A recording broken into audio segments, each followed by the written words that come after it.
Okay, we're live and recording. Okay. Go Okay. ahead. You're gonna So- just kick us off, Dan? Sure, I will kick us off. I was actually thinking about what to say here for a while, and unusually for me, I kind of like had a bunch of things flowing in my head, so I actually wrote them down, which is unusual for me, but we'll see how this goes. So several of us were trying to think about whether we should host this meeting here this year, and my first gut feeling was, I had one word to summarize why I wanted to do this year, and that word is tradition. We have hosted a multi-echo fMRI open science meeting here every year since 2018. We've somehow pulled it off through 2 years of the pandemic, and now we're back again. I was like, we're going to do it. And I kind of grumblingly let everyone else go along, and then they asked me the very smart question of, okay, we're a gathering group of people. Why are we gathering all these people here for this just because we've done it before? And that's a good question. And it made me think a lot more, and we had some good discussions yesterday. And I realized that this is actually a mild outlier in a lot of the open science room discussions, because so much of the open science room discussions focus on software or informatics or sort of that end of the practice and not on science. I'm not saying we're exclusive, but we're a little bit more on the science end. And every year we've done this, we've done different forms, different methods, but we all kind of got together starting around the software package. The people up here were working on Tedana software together, but we have every year very explicitly said this is not about, hey, let's get up here and promote the Tedana software. Every year we've tried to say in some form, let us have a discussion about the status of multi-echo fMRI, let us build up this idea, understand it, be open, not just open about our code, but open about the science. Discuss what the problems are, what the challenges are, what our hopes are. Share research ideas. Even I've at meetings I've shared things that things I haven't even worked on that I'm interested on. That if I get scooped, there's a risk. But at the same point, I obviously hope that if you like my ideas or someone else's ideas, you collaborate, not scoop, or at least acknowledge. But I think the model from 2018 on has been to do open science here, not open software. And I feel it makes us a little bit unique and special, and I wanted to present that here this year. And I think we're going to lean into it even more this year, if our casual discussion yesterday was any indication. We're going to share some things that us as Tedana developers in front of the room are proud of. We're also going to share some of the real challenges we've had both as a software and as trying to think through where this is going. And I think that's kind of the opening thing. But more broadly, I just want to say this is a little bit of a tangent, but I think it kind of fits in. I've been seeing a trend both in the methodology research at this conference and in the field, and particularly in this room, towards pipelines. And I feel like pipelines are an extremely important area of research. And I should say, I feel this trend has been accelerated with the rise of the big shared data sets and has been accelerated by the pandemic when everyone had severely reduced data sets collection. But I feel it's come at the expense of discussions and care and active work on what goes into the pipelines, that every step of the pipeline is important. And multi-echo is not even a step. Multi-echo is one option for one step. So, I'd love the people here who aren't really active in the multi-echo world leave this meeting saying, I want to do multi-echo, but I'd be even happier if someone here says, let me think about what steps of these pipelines we're doing I can do better. And let's focus this and let's look at our data more carefully and really consider what those steps are and not just say sort of the pipelines are the solution. So that was kind of my opening monologue. Before we transition to the general discussion, is the agenda, yes, we can see the general discussion, but I want to welcome people here who are familiar with multi-echo and have been doing this for years and have opinions and all that stuff, but I also want to welcome the people who are new or just curious or kind of walked into this room. So can everyone here who feels they are comfortable enough that if a new person has a question, they can kind of tap you on the shoulder and like ask a question, and you'll be comfortable either answering it or directly to them. There are people here comfortable, I know who. Can we what? What did you didn't Sorry. ask what we should do? So like the people in the room who are like, raise your hand. Okay. Okay. So if you're new and you don't know much about multi-echo, these are people who can help you. For the people who are online, I have at the top of the agenda, which is shared in the chat, so you can click on it and get those links. I have a bunch of resources where you can access. We have the NeuroStars. We actively monitor NeuroStars, so you can ask questions there. And if you have questions you don't want to sort of post in a public forum, I think everyone, at least up front here, is comfortable either getting direct messages and either answering them or directing them to someone who is willing. So I want to make sure we include the online people and the asynchronous people as well. So that was kind of my general introduction. And again, a lot of you know what multi-echo fMRI is. Some of you don't. So this is going to be like, yes? Could you introduce the panel? Oh, panel. Yeah. I was gonna say, do you want to do that after your multi-echo introduction, or can we do it now? This is the perfect time for that. Good. It's Wednesday. There's sleep. I assume everyone here is sleep deprived to some extent? Okay. Dan, So- introduce yourself first. So I am Dan Handwerker. I am a staff scientist at the Intramural Research Program at NIMH. And I've been doing methods. I mean, my whole career has kind of been on ways to get data better, either at the acquisition phase or the analysis phase. And for the past bunch of years, I've been particularly interested in multi-echo, in addition to other things. What was it? We're going in and out. So, hi, I'm Elizabeth Dupree. I'm a postdoc at Stanford. I was very involved in the creation of the Tadana project and have tried to help with multi-echo community building and tool development more broadly for several years. My current projects don't use multi-echo, so I'm no longer a very active developer or contributor, but I'm very excited to, help support these discussions and to see kind of where the field moves forward for now. Hi, I am Stefano Moya. I don't exactly know what I'm doing here, but apparently at a certain point I stick out with these people. I started working in the Tadana community as well for a little while. Now I'm not a big part of it anymore, but I still do a lot of multi-echo acquisition, and I use multi-echo data in particular in the context of physiological imaging, especially in cerebrovascular activity mapping, and also methods to improve both multi-echo denoising and cerebrovascular activity mapping with that. Yeah, he also made significant contributions that he's underplaying, and Yes. both his posters here are multi-echo Oh, yeah. methodology posters. So I know what he's doing here. He might not. I didn't think of myself as on the panel because I was running the computer. But hi, I'm Josh. I'm a staff programmer. I work with Dan, and I've worked on Tadana for about the last 3 years, I think. At least, Time has yeah. gotten wibbly-wobbly since the pandemic. But yes, feel free to email me in particular about multi-echo questions and kind of Tadana questions, because I'm told that it's part of my job or something like that. So,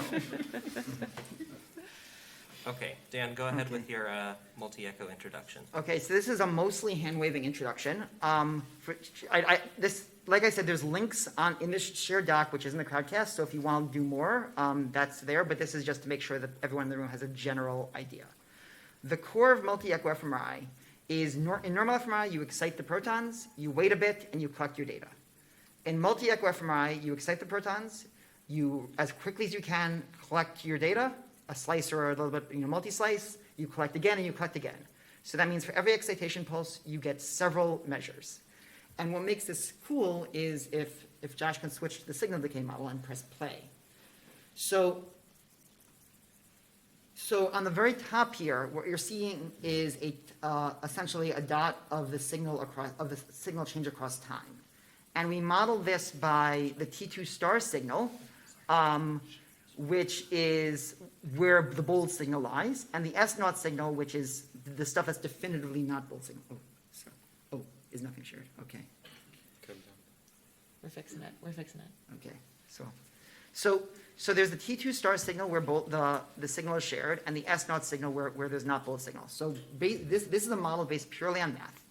And when you do single echo, that's that little dot, the blue dot in the bottom plot. And the red line is, the S0 model, and the blue line is the T2 star model. And what you're seeing is over time, the signal is some S naught, which is not bold, and some T2 star, which includes bold. But based on that one dot, you cannot distinguish that information. Now, if Josh goes to the one figure below this and clicks play. So if instead of doing one acquisition, you're collecting multiple echoes, then you're sampling across these curves, and it's possible to distinguish the T2 star and the S naught. And there's a lot of a black box in the possible, so I don't want to say this is like a magical easy thing by far. But the main message here is you have this added bit of information which you can use in many different ways to get useful stuff, and you also get useful things like that short echo has less dropout, less distortion, different gray-white contrast. So there's a lot of information in these data, and the cost of acquisition is real but minimal. The basic way I say it is in some combination of increasing your TR, decreasing your slices, or increasing your voxel size. To get 3 echoes, you have to sort of lose those by 10 to 20%, depending on what you're doing. But if you balance that out, it's a manageable cost. So you get this added information that you can use for a lot of things just by doing those multiple echoes. And I'll also add that these pictures are part of a Jupyter book that Taylor Sallow, who is not with us, has started to create. And it's mostly empty right now, to be honest, so contributors are welcome. But the stuff he's done here is awesome. I love these visualizations. So it's another resource that I've included in the top of the link to the agenda. And you should know it's out there. So that was my general introduction. I don't know if I should keep monologuing into sort of the, I think we should move on to your next point, which is about methods development. yeah? Oh, this one or yeah. Yeah, Yeah, those okay, two. yeah. So as far as active research, I think the really exciting thing is more and more people are starting to collect multi-echo data. And a few of the big end studies are now being done with multi-echo data. And I think that's going to drive a lot more interest and use and get these use cases both using Tadano, this thing we develop, and hopefully developing other things as well. And that's the most exciting, I think, thing going on. And people are using it. I think the simplest way we can analyze data is effectively the weighted combination of the echoes, sometimes called optimally combined, even though I don't like that term. I'm living with it just like we all live with functional connectivity.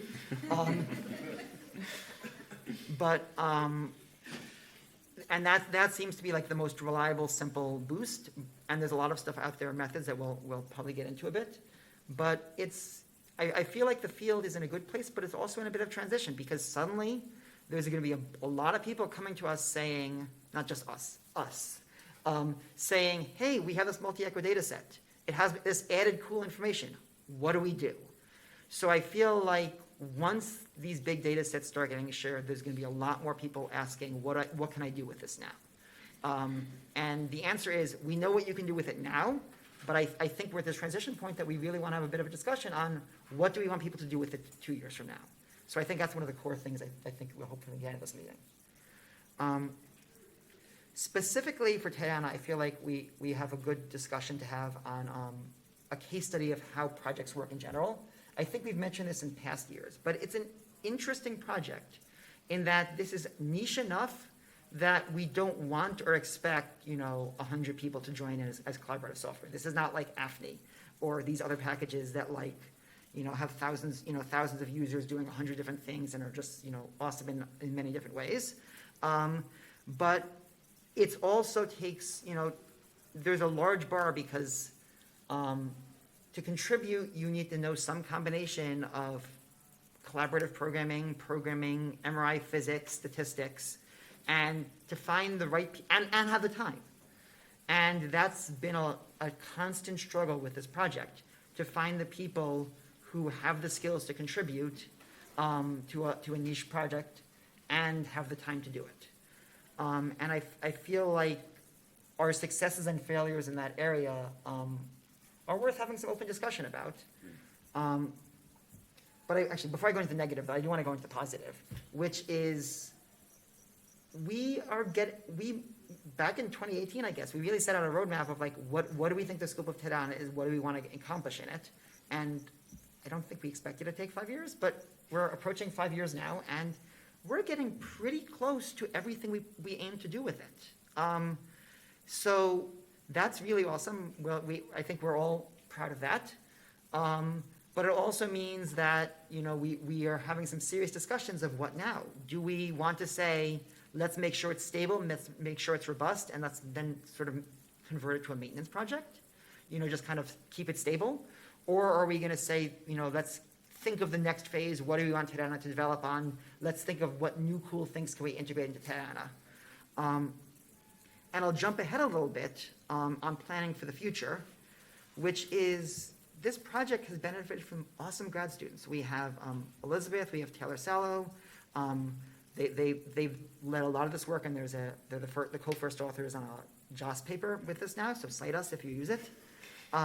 Aneko, Katie, I'm sure I'm forgetting other people who made significant contributions, and that is awesome, but they are all got their PhDs or getting their PhDs ideally within the next 6 months or so.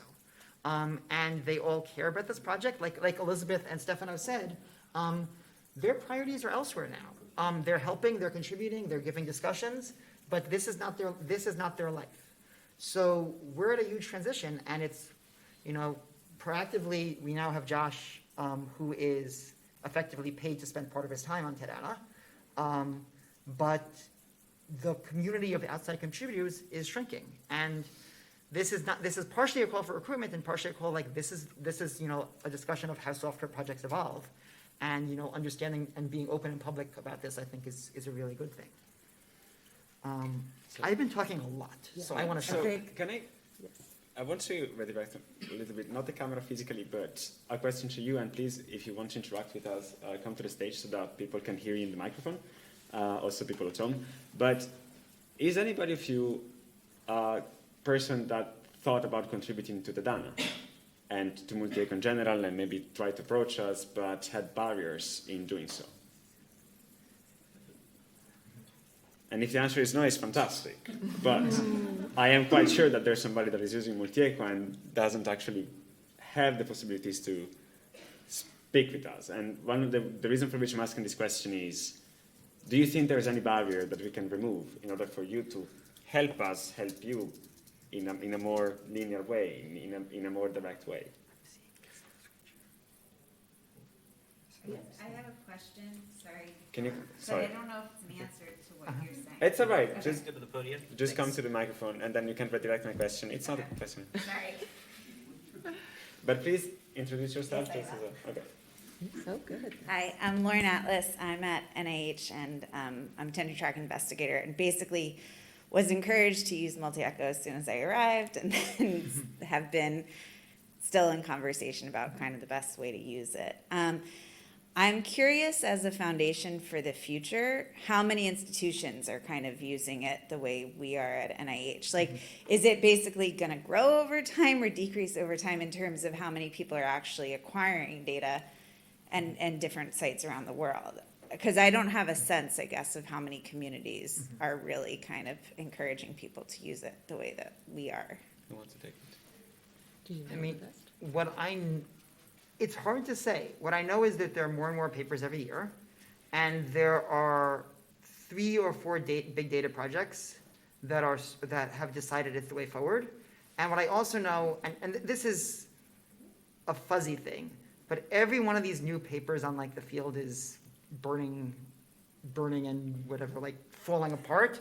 They always add the little line at the end, which is there are ways we can make our data better, like use multi-echo fMRI. And I don't know how many of the people saying that are yeah, they want to throw a bone at the end of the paper to say not everything is bad, and how many of them are actually giving a serious look at multi-echo fMRI. So I know there's a lot of people saying there are problems and multi-echo can be one of the solutions. I know there are some people that there are multiple labs at multiple universities actively collecting multi-echo fMRI. I can easily think of 7 or 8 universities who I'm in active conversations with that are doing it, and like I said, 2 or 3 do big data sets. So I don't think it's going anywhere in the short term. I am concerned that, I feel like Tadana is good, but it is, I mean, we can go into some of the words that we know about, but like, I feel like there are known issues with it, and if we don't address those issues in the very near future, a lot of people are gonna get frustrated and turn away. So this is a big concern I do have. Maybe too, just to expand on that, I think your question really gets to the point, the heart of one of the concerns we've had, which is like, what is this community looking like over time? But there are two ways to look at the community. You can obviously look at it with people who are acquiring data. You can also look at it with people who are analyzing or creating new methods to analyze that same kind of data, right? And so I think exactly as Dan suggested, there doesn't seem to be any slowing down in terms of people who are acquiring this data. And I think that will drive a lot of needs moving forward because there is really, like, there's safety in numbers in some ways. There are enough people that are heavily invested in multi-echo because they made the investment in the acquisition. So that I feel very good about and safe about, and there will always be people who are interested in thinking about these things. On the other side, in terms of the research focus, I think that's what we've had a lot more questions about. And I think it's partially just because of, an effect of how this roadmap came about. So when really, to kind of add more detail to what Dan said earlier about the roadmap started a while ago, it started because Kirsty Whitaker and I had a multi-day meeting in London just to sit down and say, like, all right, here's the original MICA code, here's where things could go, like how are we going to prioritize our stretch goals, our immediate goals, and lay everything out. And then obviously it iterated over time, but it hasn't fundamentally changed. And one of the reasons it never fundamentally changed was that when we first set out and did that roadmap, we were in a position where MICA, MEICA, had really kind of led the field. And so because of that, we really wanted to focus on maintaining backwards compatibility so that when people who had this data did their analyses, they could still point to that series of papers and say, like, this is the scientific method I'm using. Because neither of us were, at the time, really in a position to be like, we're going to do a research study and, like, redirect our research programs around this, And so because of that choice that we're maintaining, or for a very long time, we maintained backwards compatibility, we've really sort of kept to this same area of analysis. And I think many other people may be interested and are interested in multi-echo analysis, but aren't necessarily interested in it in this way. And so the question then is, when we're thinking about next steps and bringing in new people, does it really make sense to continue investing in this way in terms of analyzing multi-echo data? Or should we much more actively, rather than like tweaking the decision tree or, iterating on steps of the existing pipeline, should we be bringing in more radical rethinking of how to analyze the data? Because these things all exist in pieces across the field, but I think right now the conversations we've been having, just as a function of where we've been, have very much focused on this one stream of analysis options. But yeah, as we're at this point where the data keeps growing and this analysis level, it's at a transition point, it's a worthwhile question of where should people focus efforts? And can I add some? And to go back to your question, maybe the acquisition of data is not growing as much as we expected at the beginning, because in any case, it's not as easy. Well, now it's getting very easy, but it was not as easy to get the ability to run multi-echo sequences in your scanner. However, the methodology is growing. For instance, like there's people in this room that work with multi-echo and work with methodology multi-echo. There's many people that are not in this room, but for instance, Nico Damestani that is working on zero echo acquisitions. There's on the acquisition side. There's Benedict Poser that is bringing new ways to analyze the data from multi-echo in different ways, using different statistical regressions instead of ICA. We have here Molly Bright that had been working with dual echo. That is another way to do statistical regression that is a bit more simple than a multi-echo acquisition and works very well in terms of certain effect. We have here Cesar Caballero-Gaudes that works on, together with his students, on different models of ICA and tensor decomposition to work on this. So there are examples of people that are growing this field that are not here today, but that they are helping. In some way, we didn't link with them. And in some way, probably it would be good to understand why, and it would be good to understand if there could be a way to link and bring, if we want to grow as a Sedona community, or if we want to maintain more projects because we're not focusing anymore on just multi-eco ICA, if we want to pull in these different methods inside.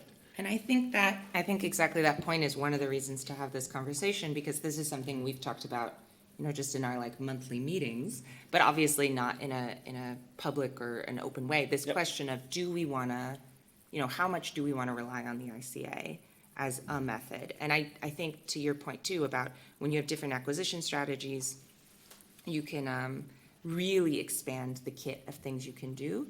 But even with these kind of acquisition strategies that are really geared towards the ICA method, you can still have a lot of flexibility within those as terms of what the analysis stream looks like.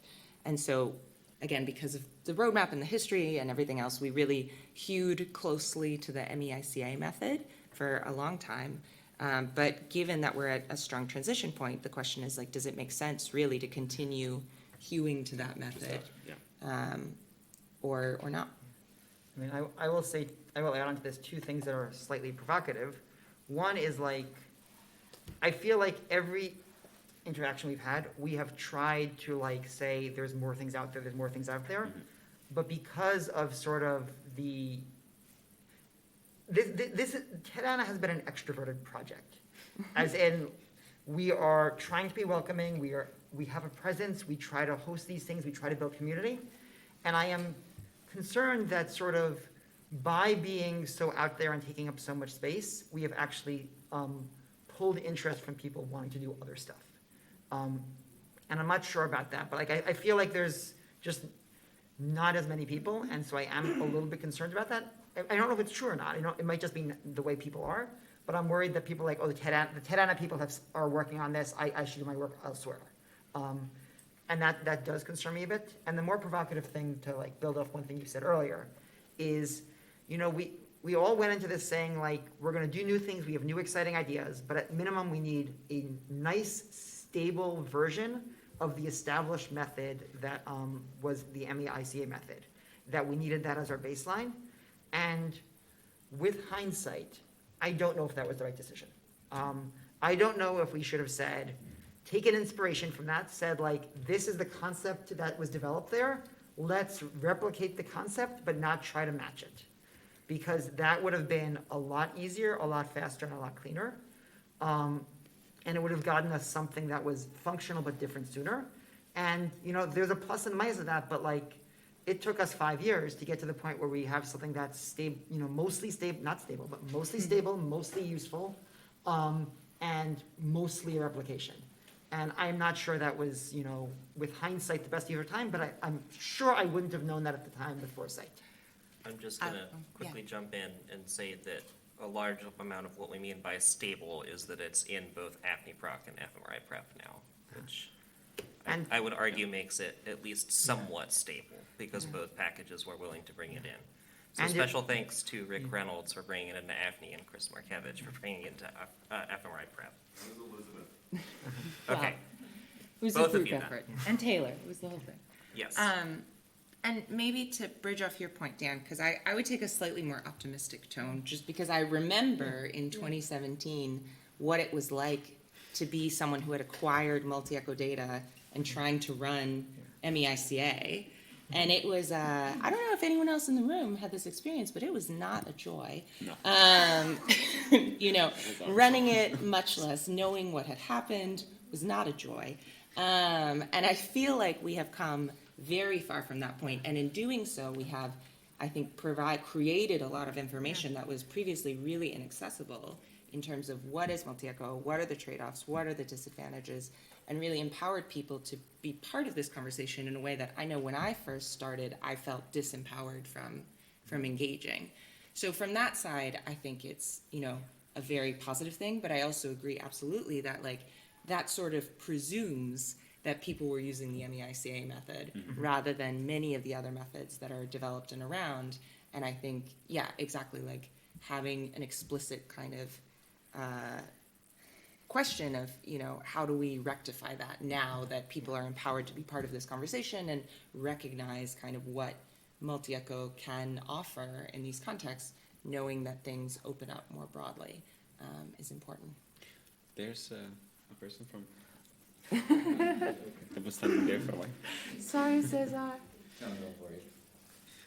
Well, my name is Cesar Caballero Gaudes. I come from the Basque Center on Cognition of Brain and Language. First, I'm a group leader, and in my group, everybody uses multi-echo. But I'm also the MRI engineer of the center, and nobody uses multi-echo. So, so to answer your question, like how many centers? Only I convince a couple of people. But, so how many centers are using it? Well, it will be difficult. It will be specific groups in each center, I don't think. But it's growing. People is considering multi-echo more. I want to answer to that point. I think it was the right decision to go into multi-echo ICA. Because it was a standard, it was very popular, had a lot of citations, and it's a very robust way. And you have done a very good job. I was not so much involved in the development, although I'm part of the community, but I have a very unskilled student, undergraduate student right now working with a beautiful data set with multi-echo, and she's able to do it just with a click and going through the components and doing the optimal combination, whatever you want to call it. And it works, and it's robust. It's very robust. So, and when it fails, it's because we did we had a problem in the code on calling it.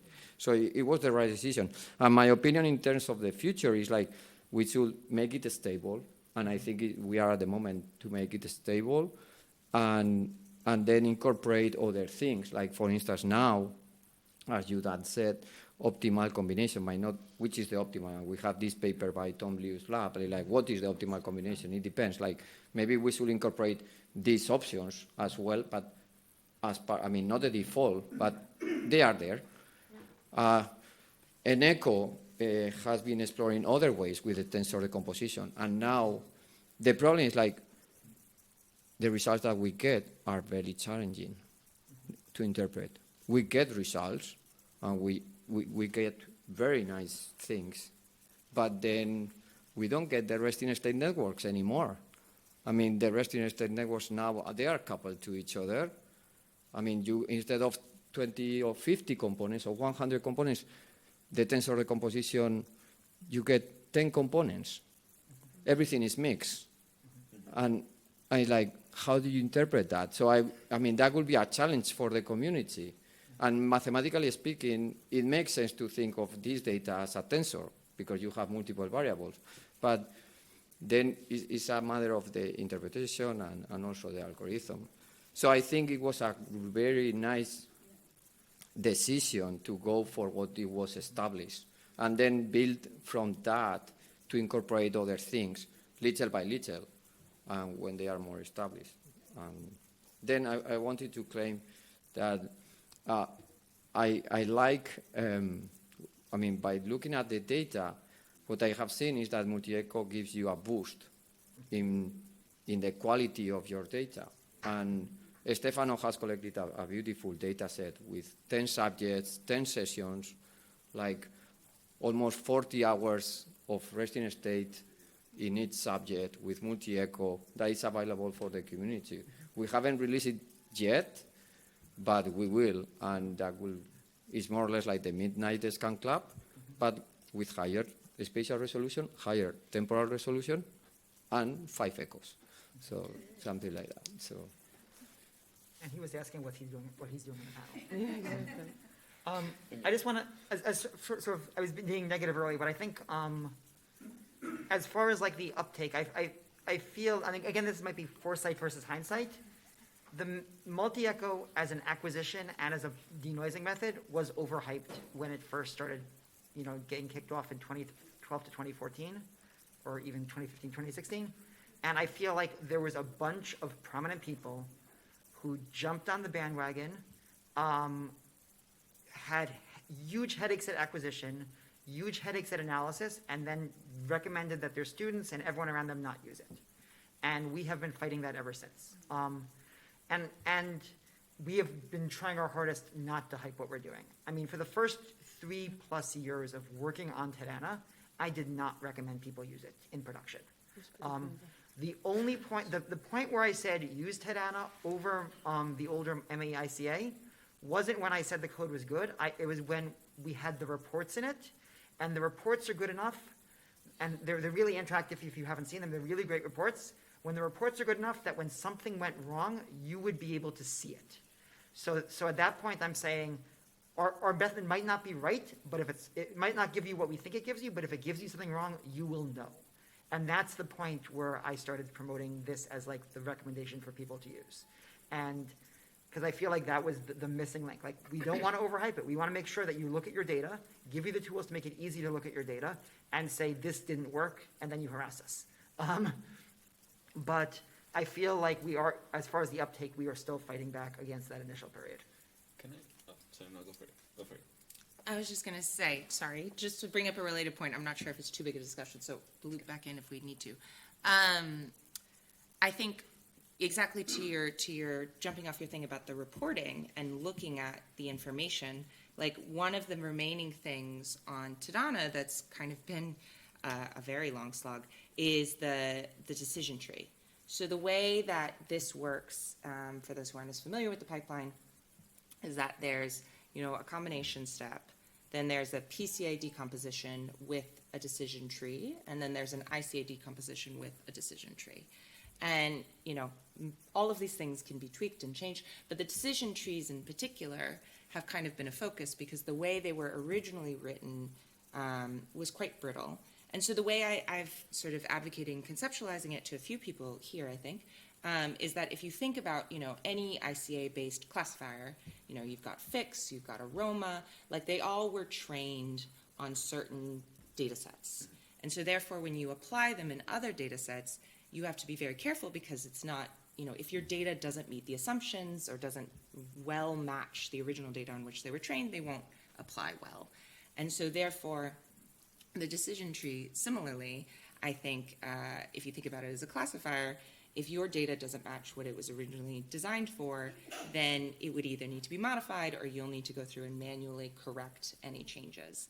And so one thing that Dan has been working super, super hard on with Josh and with several other people is the modularization of the decision tree, because it was really kind of a block script that was originally written, and so it made it very difficult to see like which components, or not components, but which parts of the decision tree were distinct and causing problems for a particular data set. And so one area of research that I think is quite open and speaks to this larger goal about, when we talk about stable, like what could that mean, is actually subbing out different decision trees for different populations. So you can imagine, and I know this is something Chris has talked a lot about in the NIPREPS world, is that, maybe if you're with rodents or you're with infants or you're with, like a particular patient population or something, then the decision tree that comes by default may not be appropriate. And so I think that's another thing where it would be really useful to have community feedback and contributions is around, when we have this such that decision trees can be easily subbed out, which we're very close to, then that's going to be something that can still evolve over time as new data sets are tested and we realize like this is a more or less appropriate classification system for this population. And I think this fits very well for two reasons. The first one is that you were saying that you were not suggesting to use the old code, but I think that was also because the old code at a certain point in the decision tree was doing something that moved the decision not being based on a multi-echo CA anymore, like on the multi-echo part, on the physics anymore, and so making open, making it more available, more tweakable, it's something incredible, and especially like for people that works in physiological imaging, where S naught becomes a problem and bold is not necessarily what you want to see. Having the harsh decision of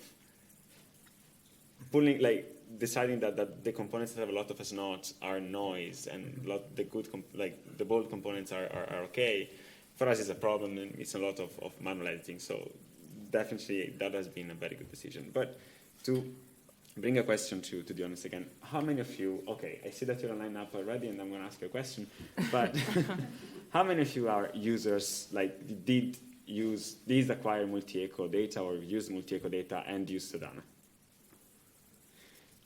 Is there a couple of people, maybe that I didn't say names before, that would like to come and tell us, like, did you think that your experience was good enough? Do you think that there's something that we can help you with in order to look at your data better?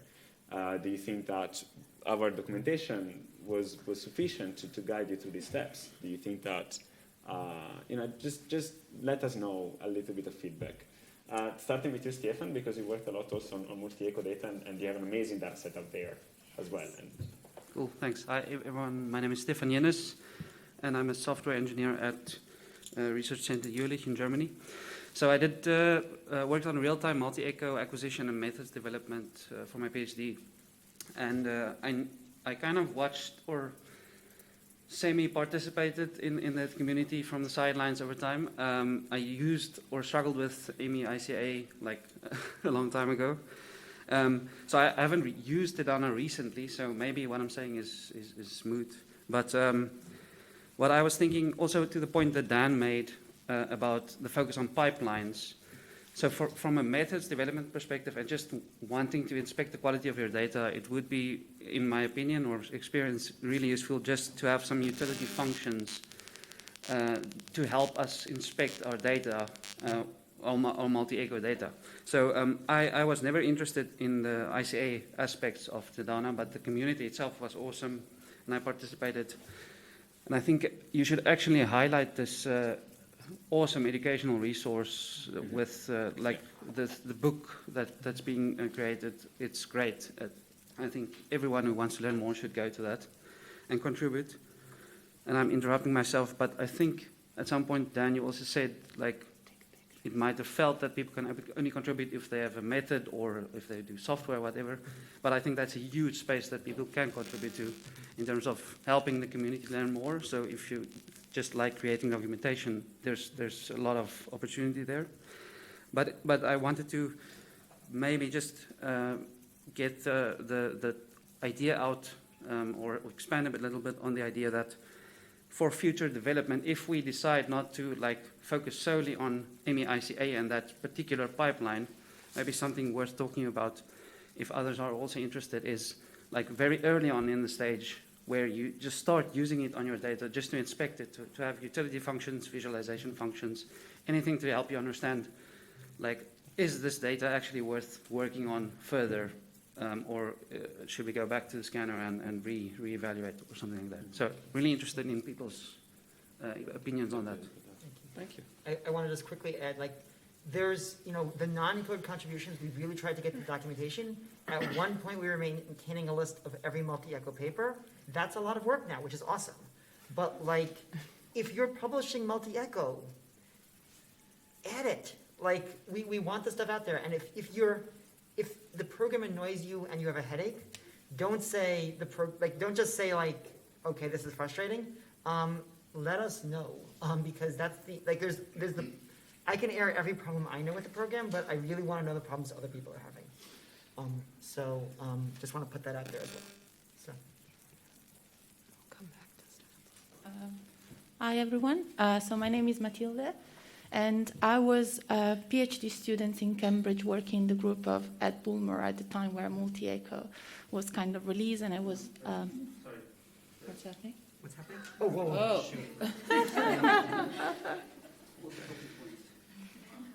Coffee accident. We can fix it after. Okay, yeah. Sorry, Matilde, sorry. No worries. And so I was using the original multi-echo independent component analysis with AFNI. I can confirm it has been a bit of a journey to kind of get to the final. And so I wanted to kind of add to the fact that now I'm acquiring multi-echo as well in Stanford with Russ, and we are working in the group with that sequence. And Sedana has been like a major upgrade compared to the previous experience. So I wanted to kind of share and confirm that I felt as a user that there has been a huge improvement.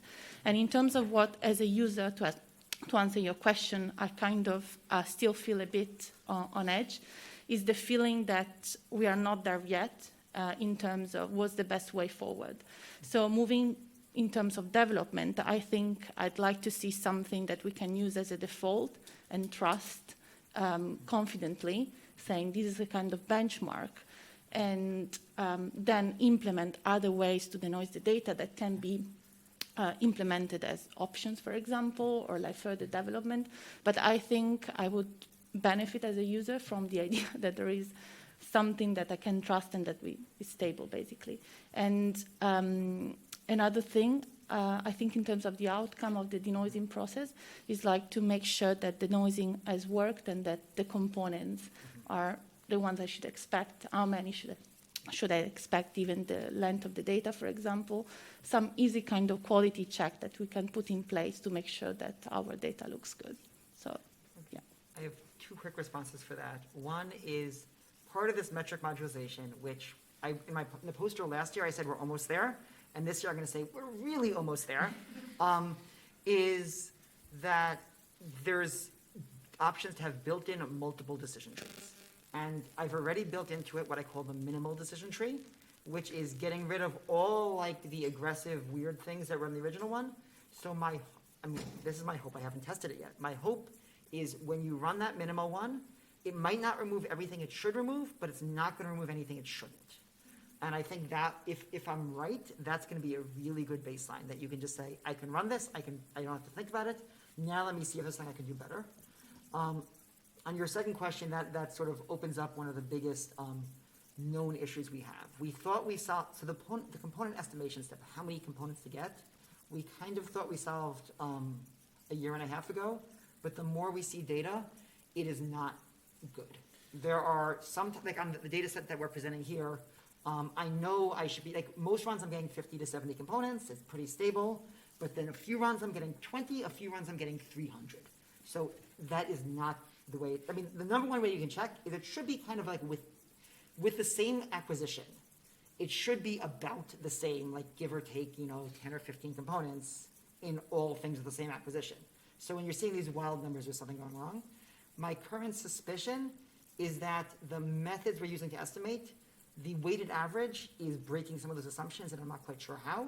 But the cool thing is there's actually multi-echo information we can use to make that better. So I have ideas, I welcome more ideas, but that is a known issue right now. And I really want to either solve it myself or have someone come to me and say, here's your solution.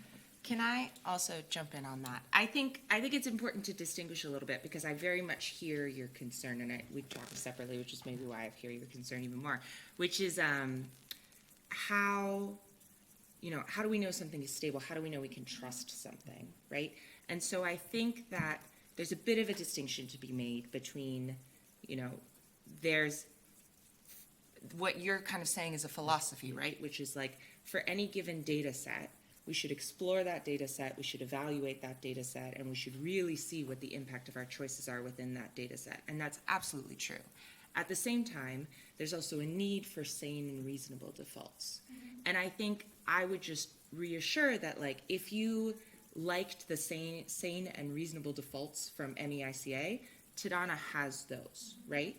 And so it's not as though it's not stable or trustable in that sense. Like, there are papers you can point to, and all of that still carries over, which is one of the benefits of doing this backwards compatible system. So I wouldn't worry in that sense that it's not stable. But I would still, much to Dan's point, say, and to Stefan, your point as well, about the need for utilities to really look at the data and evaluate it, that we're still in a regime where, again, because this is just an ICA classification method, there are some data sets where, because of the participant, because of your particular acquisition choices, because of a combination of those things, or anything else, those classifications will not work as well.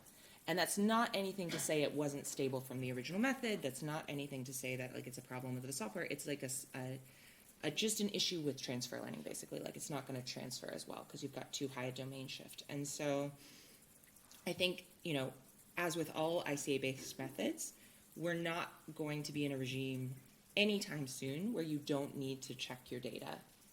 So But no. So I definitely like, just to say, like, I think that is a future research direction to see what we could do in that space, but just to reassure that there is some stability there in that sense. I feel like I was just getting from this conversation that there is still a lot to be done.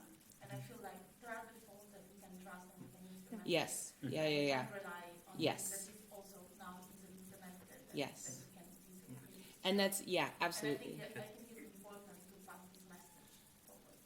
And yes, if you could go, well, I think we have a couple things, but I want to say on your last point too, and this also, I think to your point, Stefan, what would be amazing and something I really think we should do as a group, because I think everyone in this room could contribute, as much as fMRI Prep did a docu-sprint, I think it would be amazing to do something like that for Tadana with kind of guides on, like, we can obviously fill out the Jupyter book and the educational resources. I'd also love to create a guide on how to interpret the reports. I think, this kind of information, having it in a way that's written down and can be shared across labs, because we're in this regime where different data sets are going to have slightly different constraints, people are going to need to be sensitive to this, and sharing information across the community would be hugely beneficial. So I'll stop there, but I think that maybe would address some of these concerns. To jump on point before we gave the break, but Molly, you've been queuing here for a long, so if you want to start, go to the podium. It's gonna be quick, so move there. But to jump on that point as well, so one of, for instance, the things that I think we could do in terms of knowing a little better the data, also giving a different report to the users in different in type of data, is that at the moment we are assuming that the quality controls that we use for standard single echo MRI completely translate to multi-echo fMRI. I'm not an expert in this topic, but I think there are specific quality controls that we could do on top of what is normally used on single echo fMRI that would change the way we look at our data, interpret our data, decide if our data are good or not. And so that's something that we can think about, but first, Molly, if you want to. Oh, thanks. I'm Molly Bright. I'm at Northwestern. I did dual echo a very long time ago, and then that was kind of at the same time that Micah came out, and I definitely had a lot of senior people warn me off it. So I was in that category until I had very nice Sherpas, Cesar and Stefano, kind of help my lab remind ourselves, like, multi-echo is great, and there are ways to work with it. So now everything we do is multi-echo. I'm biased because I do a lot of physiological imaging, and so I look for different things in the data than the majority of people in this conference. But I don't think that I'm a super odd duck in that respect, and I think data will always change. Like, going forward, what is in our fMRI data? Like, now that we scan really fast or with really high resolution, the properties will always change. So what I would argue is that long term, we don't want to classify yes, no at all. We want to classify in all sorts of ways we can't begin to imagine. And so for now, we have a decision tree, which has lots of elements. I don't know what's in it, right? But at least along those dimensions that you're looking at, we could maybe group components in lots of ways, depending on how they play out on that whole multidimensional space. And then moving forward, like, who knows what dimensions we might add to that space. And I guess just then the other element is, I didn't know that really big new data sets were going to be doing multi-echo, but there's so much work done that you can do with big data that you can't do with the data we are typically dealing with, and bringing that in instead of a decision tree to get that community connected to this community would be helpful long term. But those are my little points. Thank you guys for all the work you do. The one super quick thing I'll mention is, in this new modularized decision tree, may come speedily in our days, one of the things we've done is we want everything to be accepted or rejected, because in the end you have to decide what to remove, but we have dynamic tagging. So every component can be, based on what steps it's classified as, we can have customized tags for every step. So that information will be usable in any way down the pipeline. And as we find new ways, it's intentionally dynamic so that we can do exactly what you're saying. If I wrote the code well. And I wrote it well. Yeah. on that note, quick shout out to Enrico Ronuela. He wrote a nice tool and package. It's called Rika. It's to classify components and give better labeling to the results. But also as a person that spends a lot of time looking at the ICA, the ICA decomposition and do manual classification, I think it's a good idea to be able to give different labeling, but at the same time it's very difficult to understand what are the categories that you should go for, because all of these ICA components have different characteristics, have different qualities, depending on your interest in your research. You might want to say one or the other, but also most of the time, there's also yes, ICA works, and spatial ICA is not the best ICA that we have at disposal, but our components are mixed, and then it's difficult to decide, even visually, what is the right label for that component. And so I think that probably a bit of a mix between looking at your data and doing classification manual, although it takes a lot of time and it requires training, and then you don't sleep for forever and ever and ever, that would be good. But at the same time, yes, I think that pulling it in an automatic way could be another solution to take the two things. I think we have time for maybe one more question for Chris. Please. I apologize. It's less of a question, more of just a couple comments, and I waited to the end because I didn't want to interrupt the question bit. But just, and also Dan was wanting this to be like kind of a science discussion, but there are some informatics things that have come up that I just wanted to quickly suggest or comment on. One of the first things that we was talking about is like whether you want, Chris Markevich, I'm involved in IBEBL and fMRI prep, which is mostly where this is going to be coming from. For the stability and maintenance versus research innovation question of like how exactly does Tadana fit in there, I would encourage you to think about interfaces and being very explicit about these are our inputs, these are our outputs, this is how you construct these inputs, and how these outputs come out. And that's going to make it a lot easier for you to work with other tools. And I mean, we've discussed this. This is like literally what my poster's on. But it will also make it easier for somebody else to come along and do something that is not Tadana, and say, I will be able to slide into this place without having to overly much interact with you guys or step on toes or whatever. And then there was a question about contributor attrition, which is like people just leaving the project because their careers move on. And this is a huge problem across all of these projects. But I do want to be a little less pessimistic than I almost always am.